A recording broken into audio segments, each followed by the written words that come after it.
Well, right. we are live.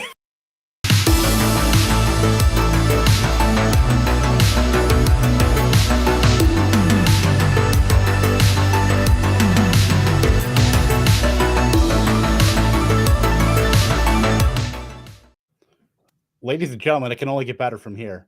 This is Lightning Round live on Better Sports Network and the Fantasy Lore YouTube. Kevin Tompkins, Andrew Cooper, Britt Flinn, gang. We're live on BSN. How we doing? It's during the day. Phenomenal. What do we do during the day? Yeah, I know. It's bright out. Yeah. I'm excited. This is awesome that this is not the dead of night for Coop, where Coop is like, I gotta go after like 14 minutes. After a long, hard day. We are here with the masses. Everybody either is working or working from home watching us. We certainly appreciate every single one of you. Today, we are going to hop into a best Ball Mania draft. I'm going to hop into it right now. So if you guys want to hop in, we got a little time to kill here beforehand. So certainly jump into there. But Coop, you gotten into the best Ball Mania streets here? I have not done any best ball mini yet. We've been doing a lot of drafts with Fantasy Alarm members first. So you guys out there, if you're not signed up yet, use promo code Fantasy Alarm on Underdog. Get signed up. They'll match up to 100% of your deposit, up to $100, and join us on the Fantasy Alarm Discord. That's what we're doing this week. Howard Bender's in one. We're doing one tomorrow night with us, Colby Conway, Jorge Martin's joining us. It's just a good time. We're drafting with all Fantasy Alarm members, the whole gang. So make sure you're signed up for that. Hit me up on DMs on Twitter at Coupe Fiasco, and I can get you all set up with the Discord and everything. But yeah, I have not gotten into Best Ball Mania yet. I'm super excited to argue with you guys about who we're picking, whether it's going to be 17 wide receivers in a row like Kevin wants, or whether it's going to be tight ends like I want, or whether it's going to be quarterbacks and stuff like Britt wants. Like, we're just going to have to make it happen. So I'm excited. I'm here to be the voice of reason. Yeah. But how can you be the voice of reason if I'm reasonable, Kevin? Well, that's the fun of it all, right? It's the oxymoron of the situation.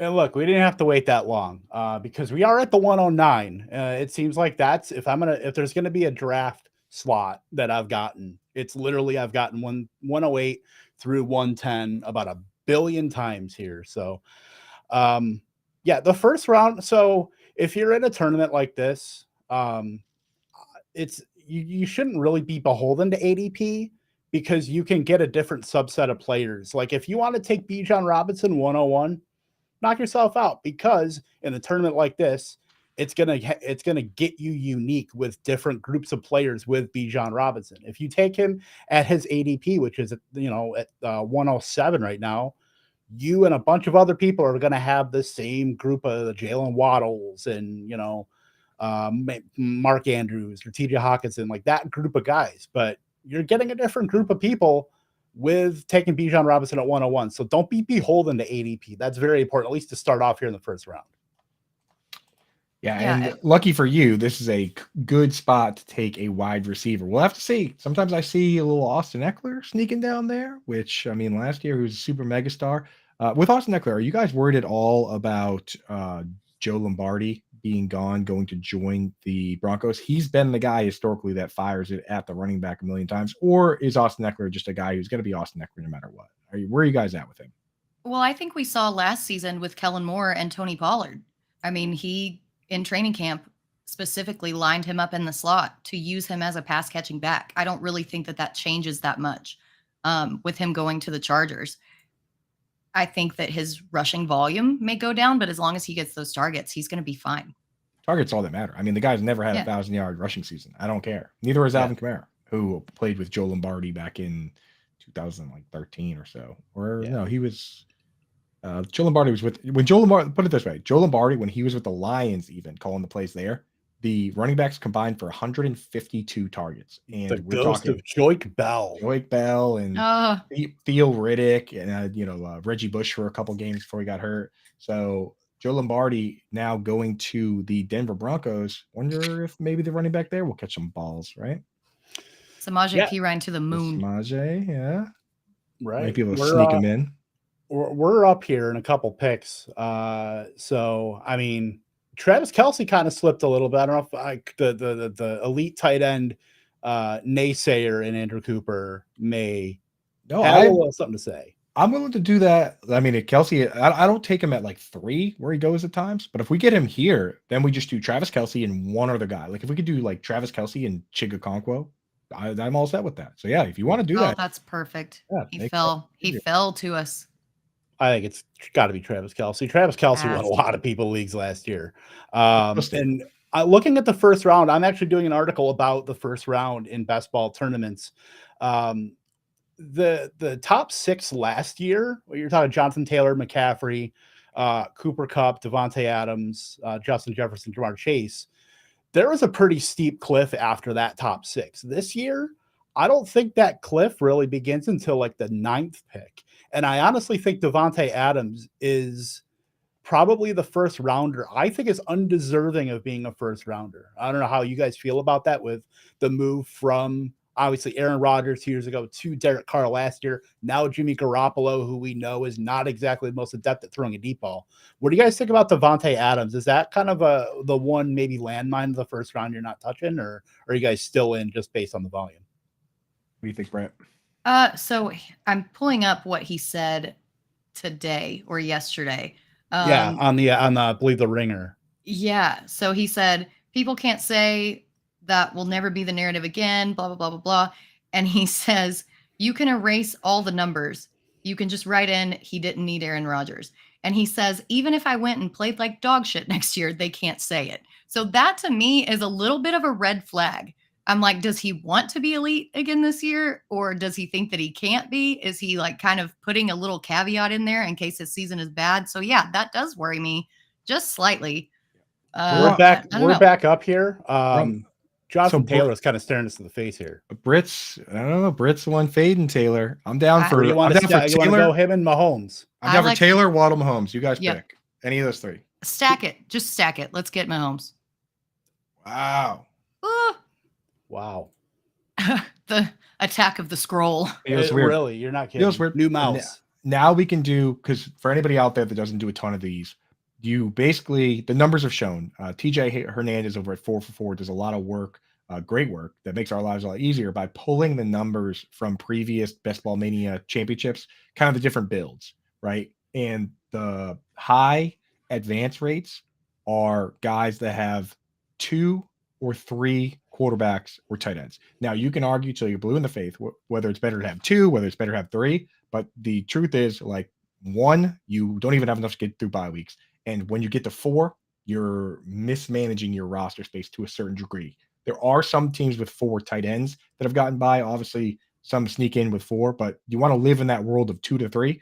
When you get Travis Kelsey or Patrick Mahomes, that means you only need 2 quarterbacks. You only need 2 tight ends. So now we can really focus on other positions. We don't have to worry too much about it. Just one serviceable player, because the reality is, if Mahomes and Kelsey aren't good, doesn't matter. We're not winning anything, right? So we've made our bed. And you know, thinking about this, Pat Kerrane, who won $2 million at this at Best Ball Mania 3 last year, has made some good points about thinking about it like an auction. If you like, say you want to go running back, and think about it. If you have to spend a 102 on Christian McCaffrey, typical auction, you're spending about $60 out of like a $250 budget on McCaffrey. And then you're coming back to take a second round running back, you're spending another $35-$40. So think about it like that, where if you spend that kind of money on running backs, you can't really spend up on many more running backs. Like, you're going to be going into like the $6, $5, $4, dollar running backs the rest of the way. So maybe kind of thinking about that, like with an auction kind of perspective, with positional allocation, especially best ball, I think it's really important. And yeah, these are typically, onesie positions where you can draft, if you get a later round quarterback, you're likely having to draft 3. With Mahomes, with Kelsey, now we're set at 2. Right. We can draft running backs and wide receivers to our heart's content. And it's really that studs and duds philosophy, which is great, right? If you're in an auction, it's even better when you're in best ball, because you don't have to figure out when these lower tier players are going to go off. If they go off, like, you're set. So you actually get more benefit by doing a studs and duds in a best ball tournament than you even do in an auction. Yeah. So based on the numbers I've seen, 2 to 3 quarterbacks, 2 to 3 tight ends. You want technically there's some advanced rates where people have like 10 wide receivers. I did a build the other day, but you want to keep it somewhere in the 5 to 9 range of wide receiver. And for running backs, 4 is probably about the lowest that you ever want to go. Typically, again, probably between 5 and 8 is the sweet spot. So that's what we're aiming for. But to Kev's point, if our next 2 picks are both running backs, then we would probably keep it to a lower number of running backs and load up at wide receiver. That's where you need the help. So Yep. Just keep that in mind as you go through. Your strategy has to change. It has to be fluid with this draft. If you had told me we're drafting Kelsey and Mahomes to start this, I would have said no. And Ramondre. Right. And Mondre, bring him on down. I'm down for it. I'm here. I'm big on Ramondre this year. I think he's going to be the 3rd rounder that gets into the 1st round next year. Yeah, there was so much smoke before the draft. I'm a Patriots fan, so obviously I'm listening to the podcast. I'm listening to Evan Lazar and all the great beat writers in the area, and they're saying how much they love Bijan Robinson and how Jahmyr Gibbs obviously played with Bill O'Brien, and they had Kendre Miller in for multiple visits. Well, they didn't draft any running back. A team that historically, will draft a running back in the 1st round and then the very next year draft one in the 2nd round. They didn't do it. So I'm intrigued, man, that maybe they are going to commit to just a 1-back system, which we saw Josh McDaniels do that with Josh Jacobs. So it's not crazy to believe that maybe they have finally found a back they're comfortable just using the 1 guy instead of using like 5. Which totally flipped everything on its head. Everybody last season was like, Josh McDaniels, it's going to be committee. Like they brought in all these former Patriots. It's going to be committee. And that narrative was totally flipped on its head. So you can't always rely on historical precedent to set your team going forward because things are fluid. Yeah. Right. And then wait till week 1 this year when Ty Montgomery comes out and catches 7 passes. I'll have him. That 22nd round Scott Fishbowl pick. Hey, you've been sneaking some time on? Not in this, but last year I had me and Ben Gretsch were the only 2 people in Best Ball Mania to draft, or Best Ball Mania, Scott Fishbowl to draft Ty Montgomery. So it was looking like, I think we might have to either we take a plunge at Jahmyr Gibbs and just hammer wide receiver later, or we can grab Debo now and then kind of just play that BPA game. Britt, make the call. Spoiler alert, Debo may be on my list of people to avoid at ADP coming out tomorrow Gibbs. On Fantasy Alarm. Grab him. All right, classic.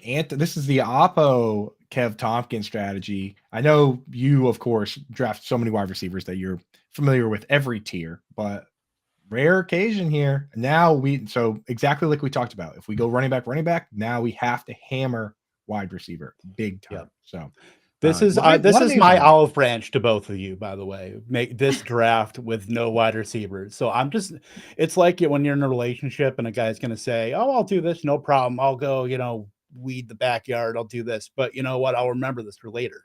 We have a lot of these drafts coming up. Yeah. You're doing the dishes in advance right now. Yeah.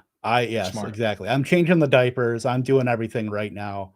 And we can get those sweet wide receiver avalanches in the first 5 rounds and in future drafts. I mean, so looking at this board here, there's a few guys I like, man. I mean, I'm down with either Keenan Allen or Mike Williams. Like DeAndre Hopkins is going to be a good player wherever he goes. The thing about drafting Devontae Adams in the 1st, we talked about it earlier. Like if you're in on Devontae Adams, I feel like it's kind of difficult to be out on DeAndre Hopkins. It's a guy that in a vacuum can create for himself. He can make contested catches. He can find separation in the red zone to score those touchdowns. I don't see why Devontae Adams needs to be light years ahead of DeAndre Hopkins. And for everybody worried about his production with a backup quarterback while Kyler Murray gets healthy, he produced last year with a backup consistently. Like this guy, he's a lock and load no matter who's under center. Yeah. And if he gets moved, even better. Mm-hmm. Yep. Oh, and by the way, don't think I don't have the week 17 schedule up here too, because as we know, week 17 is the only week that matters. It's crazy. I mean, we already have, it's like the Chiefs play the Bengals. So we already have the Chiefs all stacked up for that week 17, right? Yeah. We'll definitely have to get a Bengal on here. Maybe we go Kelsey Irv Smith, and that's our little correlation there. But yeah, Lions Cowboys certainly up there.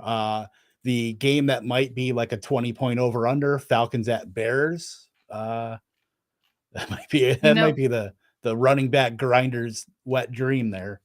Is it in Chicago or in Atlanta? It's in Chicago. Oh yeah, that's running back all day long. There's a couple I like. You know what could be a sneaky one if you believe that Sean Payton and Joe Lombardi can turn things around in Denver is Kellen Moore and the Chargers going to Denver, right? That could be a solid. I mean, again, you have to bank on these division games not being garbage and also on the Broncos turning around, but that could be a hot one. I like there's two sneaky games I like. Raiders at Colts and the Steelers at Seahawks. If we think Kenny Pickett's going to take a step up in year 2, we don't. But maybe. I mean, he's got Spoiler alert. he's got all the weapons. He's got all the weapons. So the thing, there were maybe I'm the guy that was bashing Tua last year, which last year I was in on Tua because of the weapons. So maybe I should have some Kenny Pickett. Looks like we're going a little Pittman action here, huh? Love it, dude. Wide receiver 1. Yep. Let's go. We're going to have to hammer. Mike Evans is going to be our wide receiver. You know what? It's Miles Sanders sitting right there, dude. Never heard of him. Joe Mixon, Dalvin Cook. They're still like. Well, doesn't Jahmyr Gibbs count as a receiver? I mean, he is like half a receiver. We have 1.5 receivers and 1.5 running backs. The thing is, for because we're going to do a bunch of these, I can't wait to do one. I'm finally in on Kevin's strategy this year because just think about it. We could have drafted 1, 2, 3, 4, 5. We could have drafted 5 wide receivers and then took Miles Sanders as our top running back. And I actually don't mind that. I don't mind taking Sanders or Joe Mixon or Dalvin Cook in this range. So like this is the year where I'm finally on board for wide receivers, and obviously the board falls to us in this draft in a way that we have to take, tight ends and quarterbacks. So classic best ball draft. And that's another thing with the way that this lineup is placed. You have to have one extra receiver in your lineup every week. So if you wait on receivers, it gets real tough. But I like what we're doing because we did get Kelsey and Mahomes, so that helps us there. But little bit different strategy, but if you don't get Kelsey and Mahomes, it really helps to take receivers a lot earlier because of that extra position spot. Kev, I know you're fully on board with the Jordan Addison train here, but I kind of want to take Chris Godwin. I do too. Okay. All right. Yeah. We're good with that, Britt. I wanted to preempt that. I am in on Jordan Addison. Britt's in. Britt, you're in on Jordan Addison in best ball? Yes, 100%. Yes. And Howard Bender's fully in. Personally, and I don't think the ADP, like a lot of times we start saying this time of year and the ADP does flip. I personally believe that Jordan Addison should be going ahead of Jackson Smith and Jigba in 100%. best ball and redraft formats, simply because of the opportunity. With JSN, I like him as my number 1 wide receiver in Dynasty. But we just took Chris Godwin. He's the perfect example of what I think is going to happen to Jackson Smith and Jigba, where Mike Evans is likely, Mike Evans was the split end for the Buccaneers, and Deshaun Jackson was the flanker, which meant that Chris Godwin had to work his way onto the field through the slot. And then as they progressed and Deshaun Jackson aged out and left the team, Chris Godwin became the flanker that moved to slot for 3 wide receiver sets. That's it took 2 years for it to happen. That's their trajectory I see for Jackson Smith and Jigba, where day 1, it's going to be Mike Evans at split end and Tyler Lockett at flanker, and JSN probably going to play a large snap share, but maybe only 70% of the snaps at most, just because he's not going to be out there for 2 wide receiver sets. Eventually that will flip. It could even be by the end of the year this year. But I think right from the rip, Jordan Addison's going to be the guy opposite of Justin Jefferson, which gives him the leg up in this particular format for me. It's about opportunity. We don't know for sure who the best wide receiver from the rookies were last year, but Garrett Wilson and Chris Olave got the best opportunity. Did they not? Yeah. 100%. Yep. So at the end of the day, it could, you never know over the long term, but for short term, we're looking for opportunity, and Jordan Addison has it right away. Yep. Scampers. Does Kev ever give up that cool color scheme for his neighbor? Is he a bad friend? You know what? Well, maybe we can rotate that around. I never say never. Scampers. Yeah, I'm fine with whatever. Dude, switch me out for like some orange, dude. I'm not really a big green guy, Okay, I'll work it with the orange. That's mix me some orange in, dude. I got this I mean, it is kind of like an Incredible Hulk type scheme, but that's not really my vibe, bro. Give me something spicy. So with this build here, obviously you went quarterback, tight end, and then running back, and now we're kind of filling out wide receivers. With Pittman and Godwin, I think we've at least got as much as we can project targets and project role in the offense. I think with this, we have to maybe take more big swings at wide receiver, as far as maybe guys that are better in best ball, or guys that maybe we can project out to, I think about it this way, where in 2024, who are going to be the guys that we draft in the third round next year or the second round? And possibly Treylon Burks could be one of them. I think Jahan Dotson certainly has a dark horse to that too. I think we know who Britt wants here. If he's there, and we don't take him, and I think this is the perfect time to take him. He's at the top of my board right now. Let's not even say his name. I know you already mentioned. Let's not say it. Who shall not be named. We got him, ladies and gentlemen. Here. We got him. Go ahead, Britt. Tell everybody about Treylon Burks. Treylon Burks hunts hogs and kills them with a knife with his bare hands. He's also the best at breaking separation. He's big. He's 6'3". He's 250. Like, this guy can run. He can separate. He's going to be the wide receiver 1 in Tennessee. They didn't bring in any competition. Basically, the only other competition in Tennessee is Chigo Okonkwo, who we also stan. But I think Burks is going to get about a 35% target share. And yes, even on a low volume passing attack, that still averages out to be about 159 targets over the course of the season. Boom, baby. There you go, dude. Like, true, and yeah, that's pretty true. That's true, and yeah, that's true. That's true.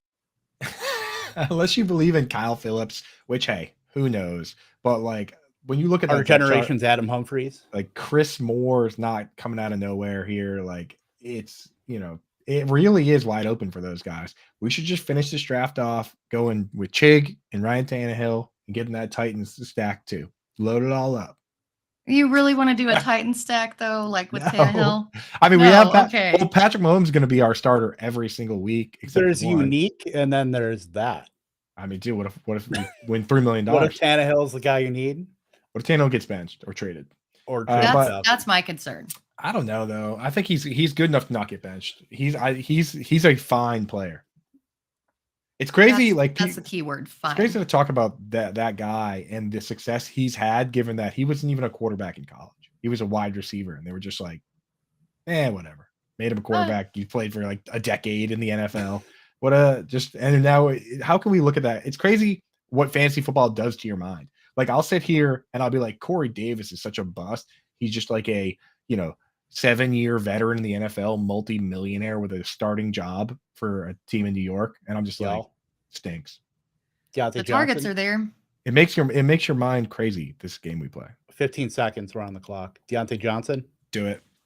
Yeah, targets are going to be there. I like Marquise Brown, and he only had 4 drops last year. So we really should have taken James Conner there though. Dude, our running backs. We drafted 2 running backs, and all of a sudden we just said. I mean, like, one of our running backs is a rookie backup. You know what I mean? Like, James Conner, I think he's going to be rock solid in. And that's the thing about the dead zone.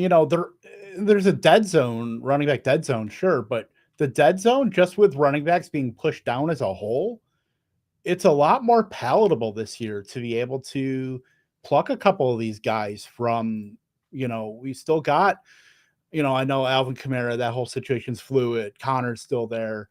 Charbonnet, Dillon, Brian Robinson, Antonio Gibson's still out there, P. Ryan. Like, there's still guys that are, these are the guys that would be going in maybe the 6th or 7th round last year that now we're closing into the 9th round that are here in 2023.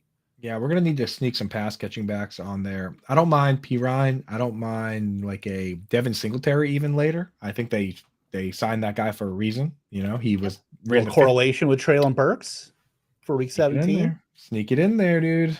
So don't worry, I didn't memorize the week 17 matchups or anything. You have to.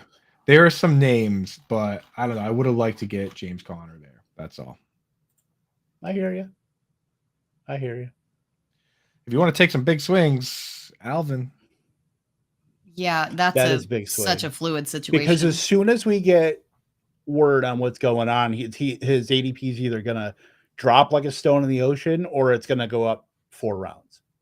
Yeah, I know, dude. It's remember that year that Tyreek Hill left like the voicemail and stuff, and then they Yeah. drafted me Cole Hardman.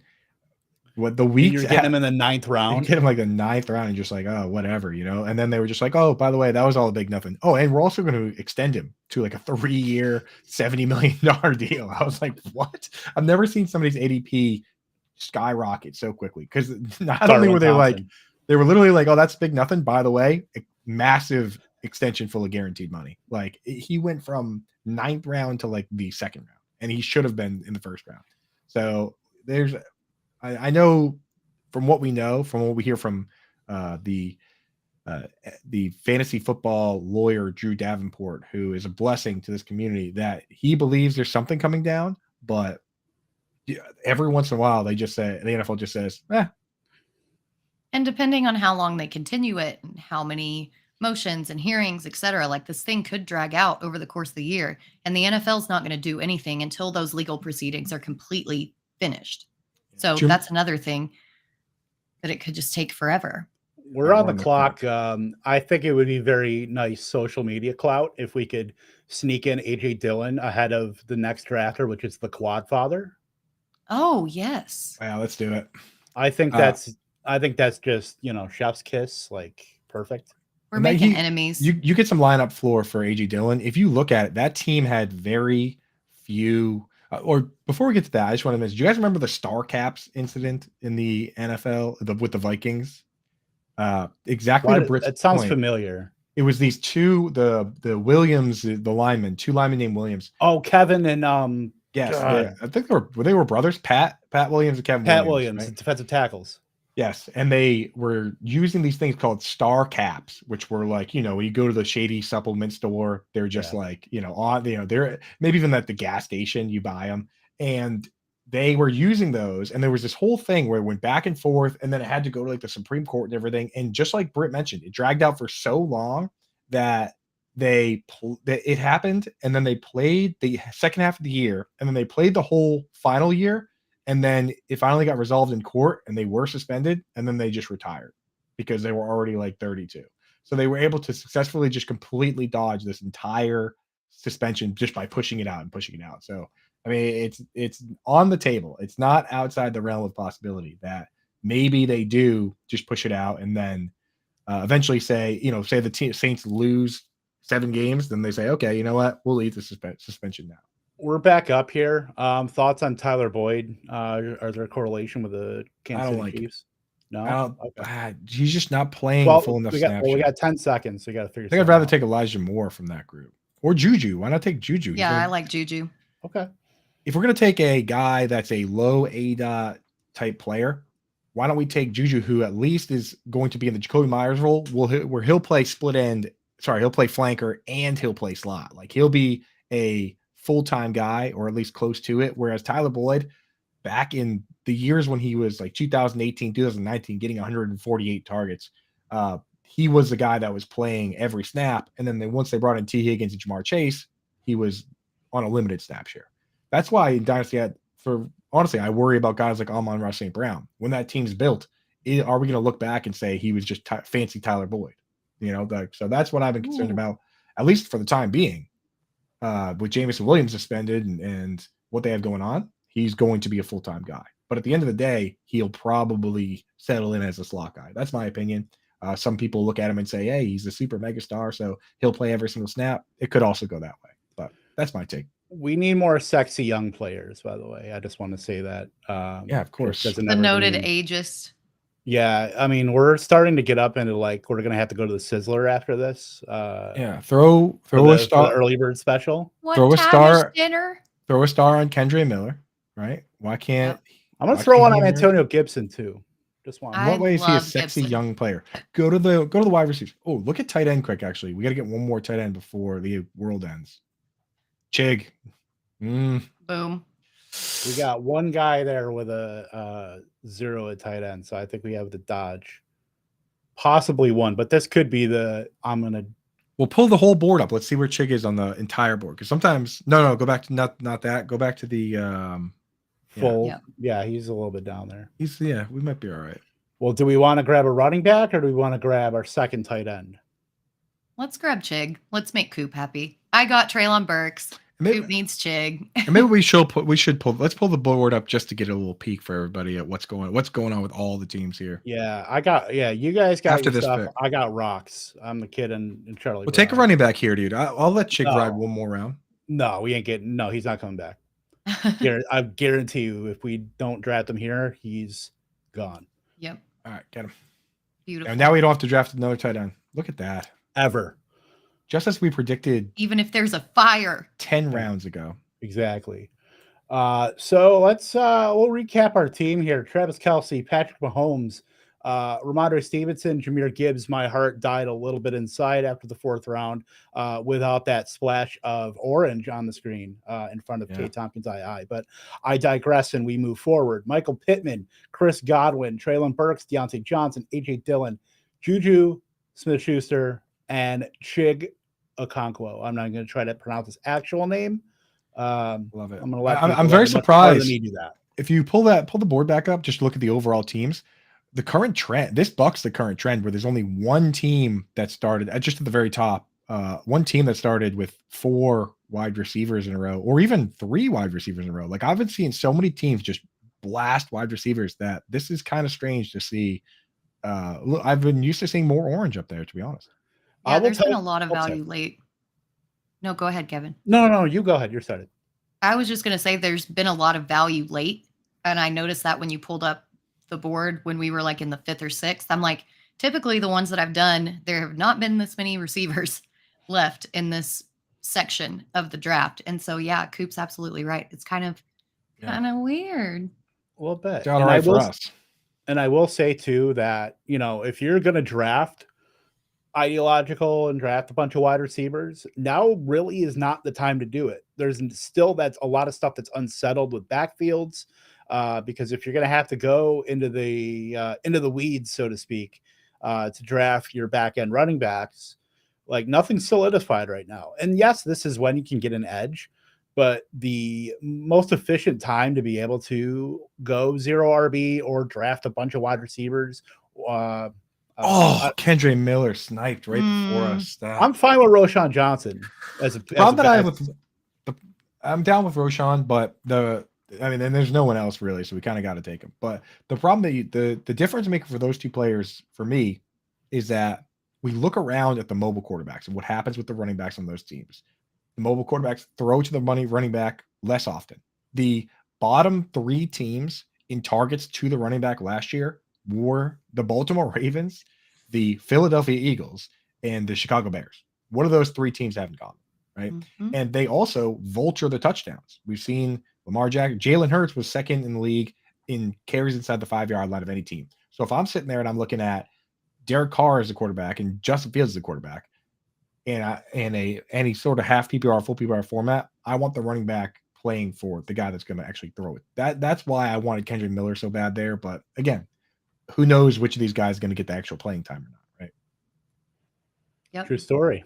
I mean, because it's all like depends I guess on that Alvin Kamara situation. I think the Alvin Kamara, if it's Alvin Kamara, Jamal Williams, and Kendre Miller, I think I'd rather be in the Bears situation where it's Roshan against Khalil Herbert and Donta Foreman. And the Bears coach just came out and said, we have 3 guys, and in the modern NFL, you need 3 guys, and we don't necessarily have a starter. I love that, right? Ambiguous backfield. So, and it pushes our prices down, and you take the cheapest one. That was basically what the Miami Dolphins were last year, because you could take Raheem Mostert as the cheapest option with Sony Michel, and Myles Gaskin was way down there, but and Chase Edmonds as well. He was the most expensive, and Raheem Mostert turned out to be the back to own. And now obviously Jeff Wilson got traded over there too. So if you took a flyer on him with San Francisco last year, you're pretty much golden. If you had those 2 on your best ball team as your back end running backs. Let's take a little peek at the quarterbacks just to make sure we're not getting caught with our pants down here. Plenty of guys. Derek Carr. I mean, I'm kind of interested. Why not? He's got weapons for sure. Of that crew, what do you guys think? Like the question of the day, and I want to get your guys' opinion on this. Like, so you have a guy, Patrick Mahomes. You're expecting him to be in your lineup. I mean, it's 17-week season. You're hoping that he's going to be in your lineup 13, 14, 15 weeks, realistically. do you want the safest possible guy that can offer a floor for the one bye week and for the weeks where Mahomes might not show up, or do you want to go as high upside as possible with the thought process being, that if the guy's going to crack the lineup over Mahomes, he needs to do something special. Where do you guys typically fall on that? Obviously, Derek Carr would be the safe pick, but he just went. I don't know. What do you guys think for a tournament like this, where it's a big tournament? I'm kind of always shooting for upside. I don't really like, as much as I say that I'm risk averse, I don't really like safe when it comes to quarterback because that's very boring. I still think we can wait on the sorry, Britt. We're up right now. I still think we can wait on quarterback because if there's a bunch of guys we like, we can just take our pick of them after. Alec Pierce, how do you guys feel about him, or Marvin Mims? Yeah, I mean, I like Hyatt, Pierce, or Wan'Dale Robinson. Like, why not go for a situation where we can get let's because we have Pittman. The reason I think Wyatt or Wan'Dale Robinson is, I mean, there's a possibility one of those guys could lead that team in targets. Marvin Mims is not going to lead the Broncos in targets this year. I would bet, just with Judy and Sutton and Dulcich and Tim Patrick, I would bet my bottom dollar that he doesn't. But why can't Jalen Hyatt? Why can't Wan'Dale Robinson? Yeah, and if Anthony Richardson's going to lift this offense up, we've got the top 2 targets on that offense. So, better in best ball, if he's going to make big plays, they're going to go to Pittman or Alec Pierce. So, and then possibly, I know Britt's boy, Jelani Woods. Baby boy Jelani. Yeah, the disc golf champion ever. What do you think about Jaden Reed, Kev? He's your Green Bay Packers. Yeah, like it's scheme, they're scheme versatile guys. He certainly fits that mold. He can play all 3 wide receiver positions. So it's about him getting on the field. And I don't know if he's going to do it right away, but I still think he does work in here. Now we're back up, by the way. We can still take Wan'Dale Robinson if we want to push quarterback up another round. Yeah, let's do it. I like Wan'Dale. But yeah, I mean, the scheme versatile guys, because Watson can play all 3 positions, so can Romeo Doubs, Jaden Reed. That's what Matt LaFleur preaches. He just wants guys that you can just move around like a chess piece. So, Reed was a high riser going into the draft process, and Green Bay grabbed him the 2nd round pick. They have a great track record of grabbing 2nd round wide receivers, all going back to like Jordy Nelson, Greg Jennings. They obviously took Christian Watson a couple picks after the 1st round in the 2nd. So we'll see if that tracks here for Jaden Reed.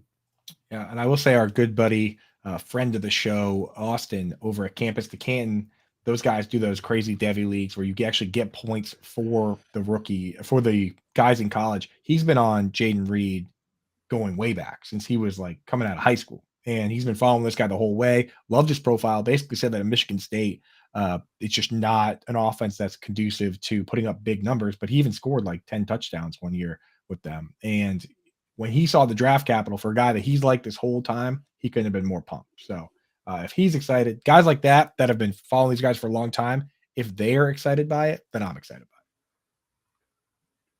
Definitely down. Stamp of approval.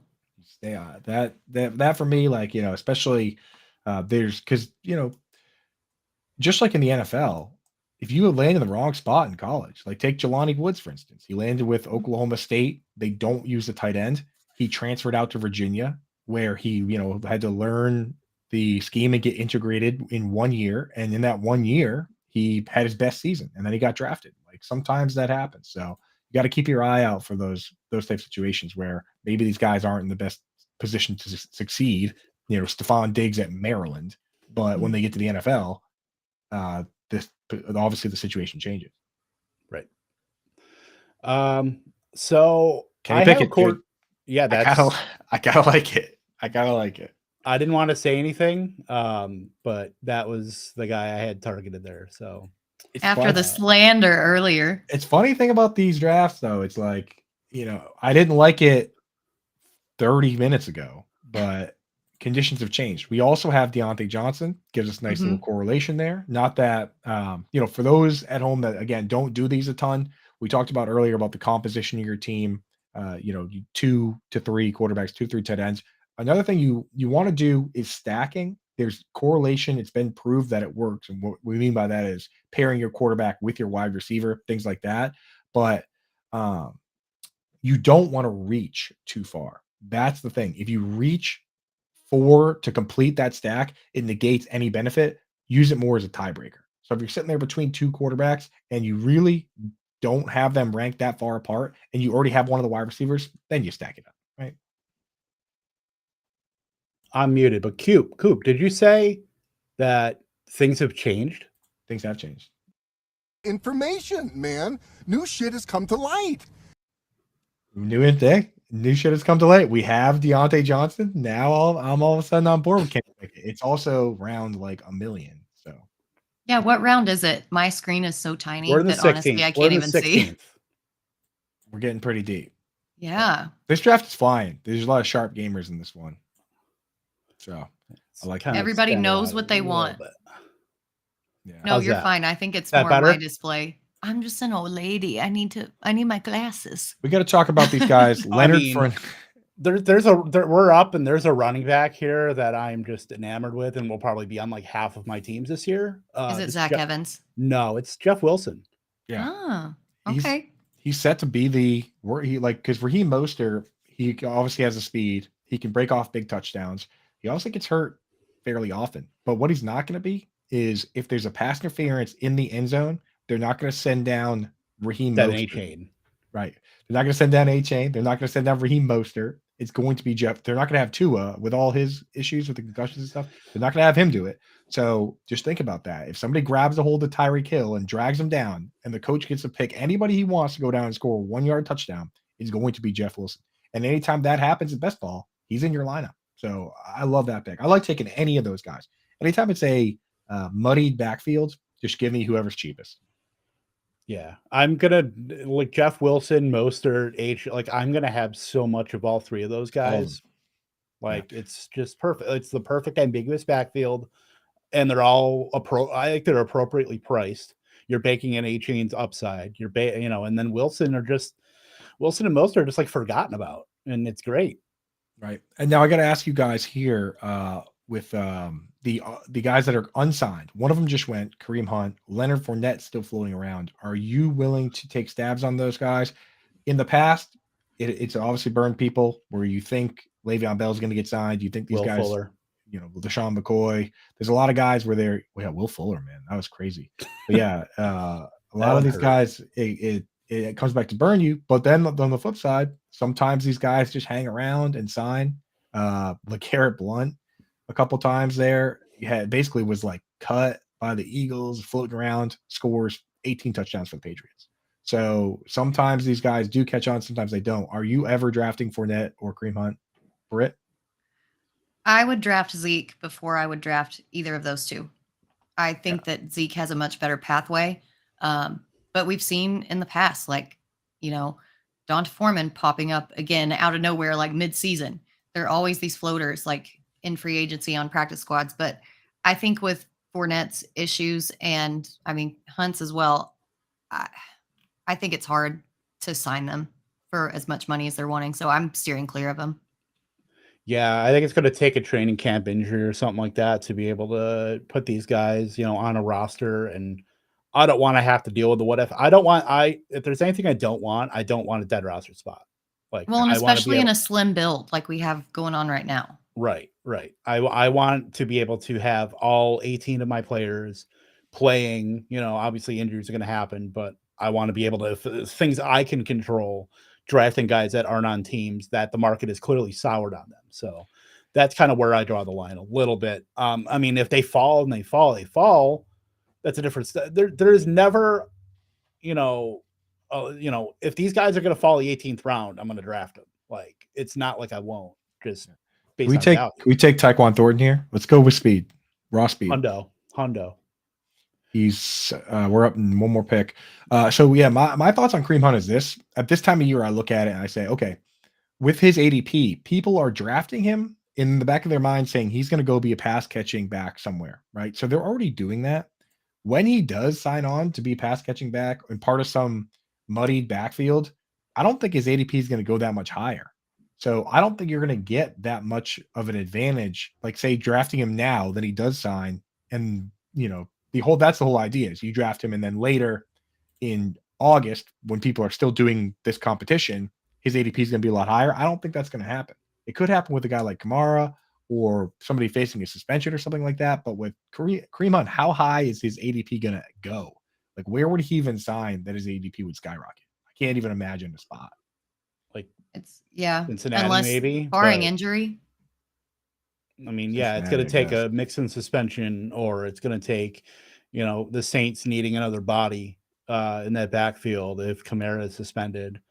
Like, I think it's just Hunt is a very, very tough sell for me because, obviously he stayed and he signed a contract with the Browns. We know he obviously got suspended a few years ago, but, he kind of, took that money. He could have been a top back, but he paired with Chubb for a while, and now he doesn't really have the opportunity to be a top back anymore. And that's the thing with these veteran backs. They want Hey, this. we're on the clock. How many RBs do we have?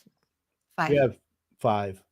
Mm, Could do 268. I'm fine with that. I'm fine with Zach Evans just taking his flyer on a guy, or Dwayne McBride.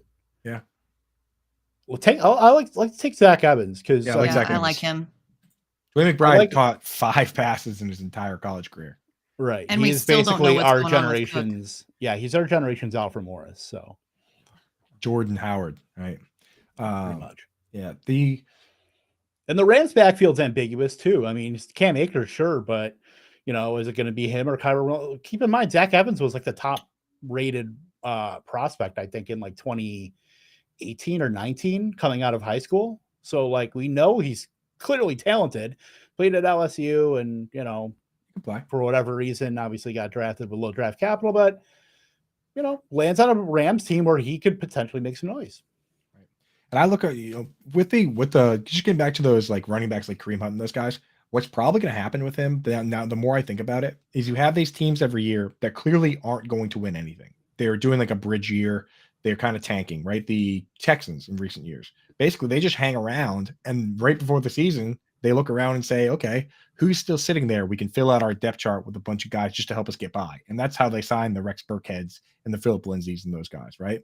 I could see a team like the Cardinals that are clearly doing a bridge year, just waiting, and whatever scraps are left, saying who still wants to play football at the vet minimum, right? And that's when Kareem Hunt's going to have to decide if he wants to play at all or not, right? So I think teams like the Cardinals, there's a few guys in that spot. I mean, the Texans potentially still in a position. I know they already did Singletary for that, but there's a few teams that clearly aren't winning anything, and I think they're going to be the ones that just say, hey, you know what?